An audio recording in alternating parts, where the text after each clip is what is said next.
Hey guys, this is Mark Howard, author of the Griffin Legends fantasy novel series. Thanks for joining me here today.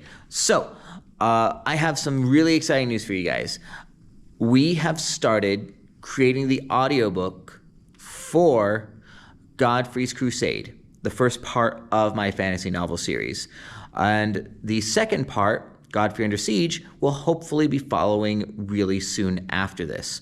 So some of you might be familiar with my work already, and you're jumping up and down and really excited, like, yay, I can finally listen to it on audiobook. But there might be some of you out there who are watching this who don't know about the stories I've written yet, and so maybe you're not quite sure why to be excited about this. So let's spend just a minute here talking about what the Griffin Legends series is. So, I have always been a fan of the fantasy genre. I've also been a big fan of history, and I set out to write a fantasy series in a more or less realistic medieval setting. Now, there's still monsters, there's still magic, it's still set in its own secondary world, but I wanted to create a setting where a knight was still a knight as medieval people would roughly understand that term, right? And I wanted to bring in the weapons, the tactics, the culture, all of these things that made the medieval period what it was in so many ways.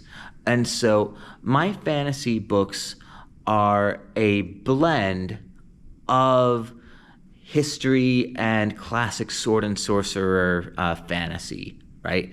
Now, as the titles of my books suggest, Godfrey's Crusade and Godfrey Under Siege, we are largely getting to know this setting from the viewpoint of a young squire who graduates to become a knight and then eventually goes off on crusade. And this is an aspirational hero, Godfrey. He's the kind of character who generally tries to do the right things for the right reason, and he makes personal sacrifices for what he views as the greater good.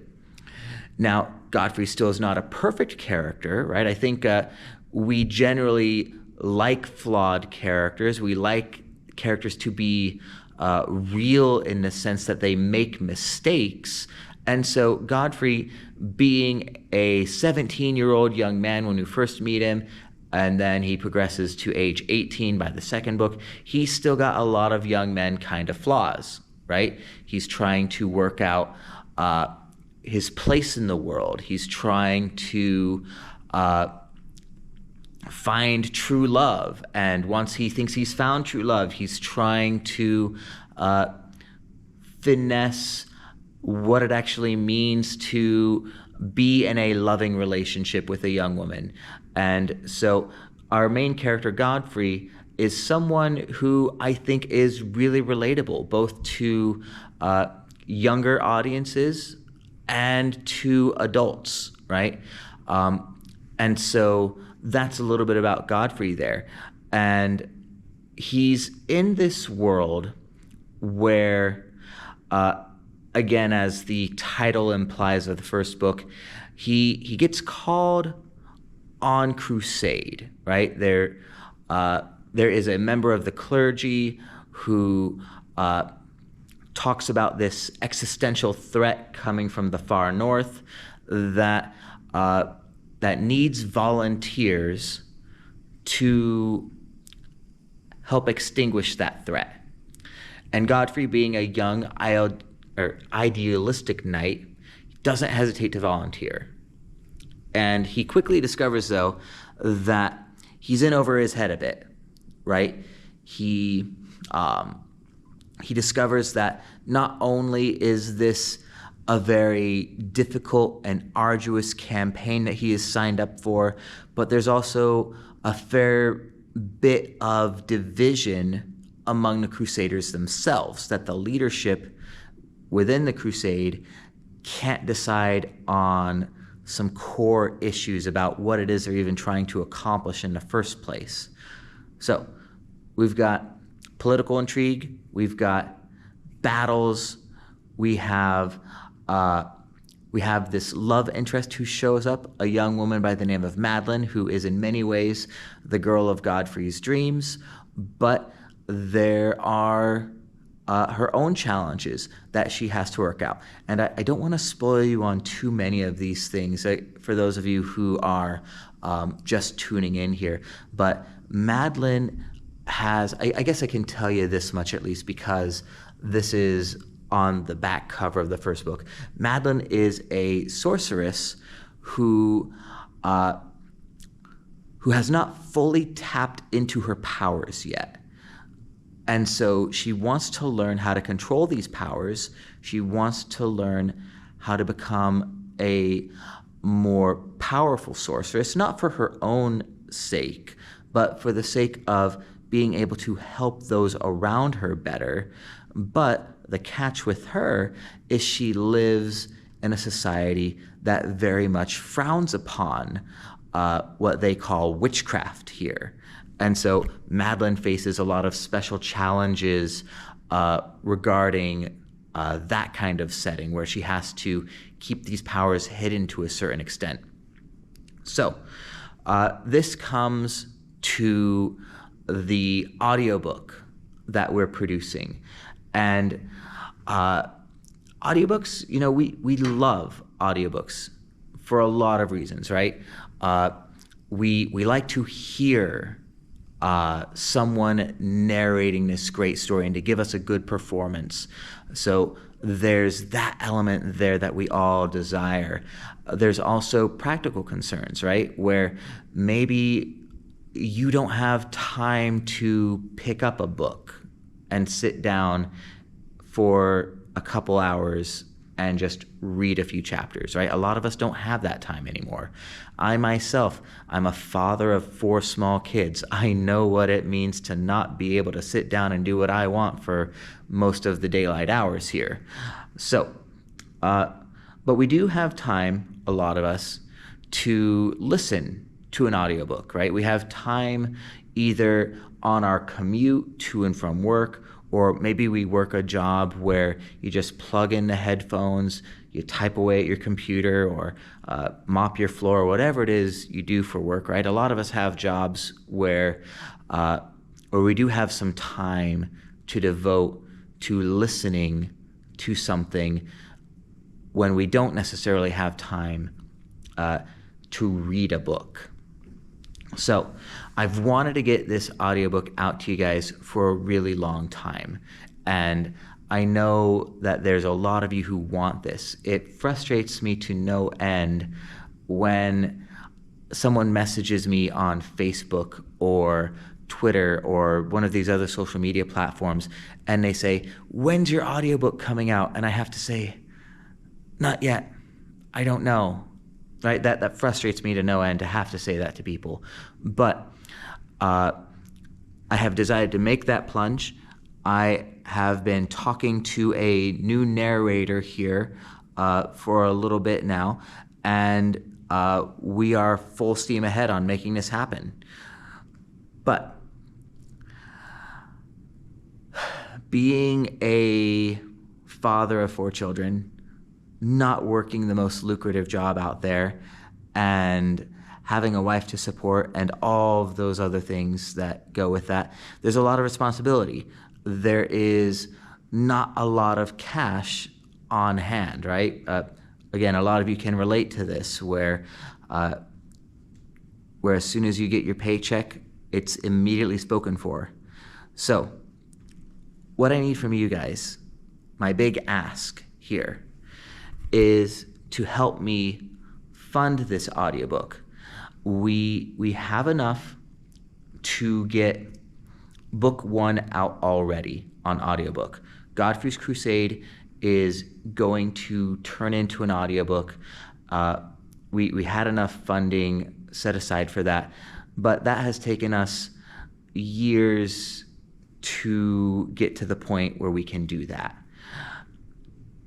And I think when you guys hear part one, you're going to immediately want part two. I know that when I released these books in paperback, the most common question I got after Godfrey's Crusade was released, at least, lots of people were asking me, when's part two coming out? Oh my gosh, I love this book so much. When is the sequel coming? And so I know that when you guys listen to the first audiobook, you're gonna want part two. And I wanna be able to get you that part two quickly. I don't want it to have to wait for years longer before we can put the second audiobook out there for you. So here's my plan with this whole crowdfunding thing, where you are hopefully watching this video. I am starting this crowdfunding project to make the second book, Godfrey Under Siege, happen. And for every donation we receive for this audiobook, I'm gonna make sure that you get all the digital files for everything that's out there that I've written. My short stories, my novels, everything that I've done for this setting, I want to get that to you. I also want to get you mostly the first audiobook and also the second audiobook. So I want to get you the files for those as well. And thirdly, for those of you who really want to step up, go above and beyond, there are some physical things that I want to be able to get you as well. I want to be able to get a lot of you, if not all of you, signed physical paperbacks of Godfrey's Crusade and of Godfrey Under Siege. They are beautiful paperbacks. And I know a lot of you out there, you take special pride in having something that the author has physically put his mark on. And so I want to get you that as well. And for the final donation level here, on the most generous side, I want to give some of you, and anyone who makes a donation of this level, I want to give you the opportunity to become a part of this universe. I want to allow those of you who make a sufficient donation to create a character for this world. Thematically appropriate, of course, right? We're dealing with lots of stuff in this kind of medieval environment, so there's going to be some kinds of characters that might not necessarily be appropriate, right? As much as we love immortal cyborg clowns, maybe that wouldn't fit for this story, right? So if you make the highest level donation, that will allow us to enter into a conversation that would put a character into this world of your own design that would also fit in seamlessly for an upcoming story in this setting, right? Whether it's my next novel, a future short story, or maybe both, right? There's a number of recurring characters, and my series is ongoing here. And so I want to be able to give you the opportunity to leave a lasting impression on this. And that's a big thank you from me to you, for those of you who decide to go just above and beyond. So that is what I have here for you guys. I am really excited to get these audiobooks out. If you decide that donating to this audiobook project is something that you're really excited for, don't forget to let your friends and family know about this too, right? Many hands make light work. And so if everyone here pitches in $10, $20, $30, it won't take too many people to make this actually happen. So thank you so much for your time. I hope that this is something you are as excited for as I am, I will have the exact pledge levels and rewards associated with those in the body of the description here when I post this on GoFundMe. So again, thank you for your time. Please do share this video, share the link, and let's make this happen in no time flat. All right, have a good night, guys.